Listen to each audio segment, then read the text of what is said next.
झारखंड की सबसे महत्वपूर्ण मांग 1932 खतियान के आधार पर स्थानीय नीति की। महोदय, जब झारखंड राज्य अलग हुआ था तो झारखंड मुक्ति मोर्चा के मंचों से एक आवाज आती थी कि कैसे लिया झारखंड। नीचे से जनता कहती थी लड़ के लिया झारखंड, मर के लिया झारखंड, कट के लिया झारखंड। लेकिन आज परिस्थितियां बदल चुकी है अध्यक्ष महोदय। आज झारखंड के लोग पूछ रहे हैं क्यों लिया झारखंड और किसके लिए झारखंड, कहां झारखंडी और कैसा है ये झारखंड। आज बड़े दुर्भाग्य की बात है कि 25 सालों के बाद भी झारखंड सरकार स्थानीय नीति को परिभाषित नहीं कर पाई है। आज पूरे राज्य को मालूम है कि वर्तमान की सरकार रघुवर दास जी की 1985 की नीति के खिलाफ जाकर बनाई गई थी।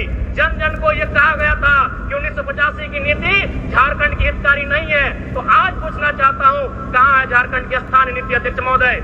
महोदय, जब स्थानीय नीति की बात आती है तो भ्रम फैलाया जाता है कि जो लोग इस राज्य के बाहर के हैं उन्हें इस राज्य के बाहर जाना पड़ेगा। बिल्कुल ये भ्रामक बात है अध्यक्ष महोदय।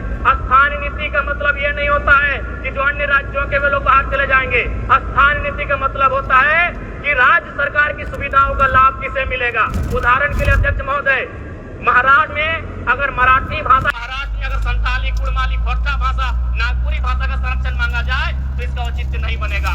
अगर केरल में ओणम और तमिलनाडु में पोंगल त्योहार की छुट्टी दी जाती है तो ये समझ में आता है। ठीक उसी प्रकार अगर झारखंड में उनकी छुट्टी मांगी जाएगी तो इसका औचित्य नहीं बनता है। तो स्थानीय नीति का मतलब होता है उस राज्य के लिए।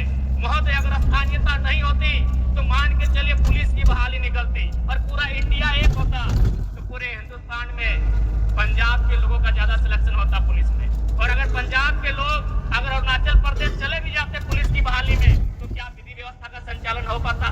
ठीक उसी प्रकार अगर पूरे राज्य में शिक्षकों की बहाली होती और स्थानीयता का मानक नहीं रहता तो केरल के लोग पूरे देश में जाके टीचर बनते। और यदि कोई केरल का शख्स नागालैंड में जाके टीचर बन भी जाए तो क्या बच्चों को पढ़ा पाएगा।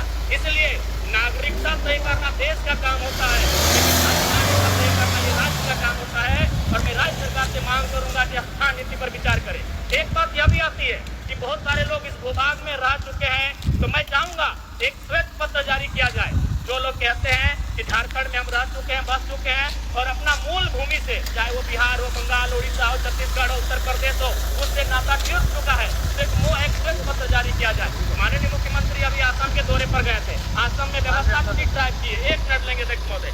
आसाम में व्यवस्था एक स्ट्रीट ड्राइव की है तो सरकार को सोचना चाहिए, विचार करना चाहिए और स्थानीय नीति की तरफ सरकार को कदम बढ़ना चाहिए।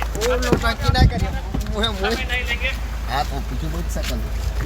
50 वर्ष से अधिक महिला शिक्षकों को अभी अपने पड़ोसी जिला होम डिस्ट्रिक्ट में हस्तांतरण का लाभ और मौका दिया जा रहा है। मैं चाहता हूँ उसी तर्ज पर पुरुष जिनकी उम्र 50 साल से ज्यादा हो चुकी है उन्हें अपने पड़ोसी जिला होम डिस्ट्रिक्ट में हस्तांतरण का लाभ मिले। साथ ही अध्यक्ष महोदय एक सूचना है, पेंशन निदेशालय में निदेशक के पद पर कोई भी पदाधिकारी पदस्थापित नहीं रहने के कारण राज्य सरकार के सेवानिवृत्त पदाधिकारी कर्मचारी का काम बाधित हो रहा है।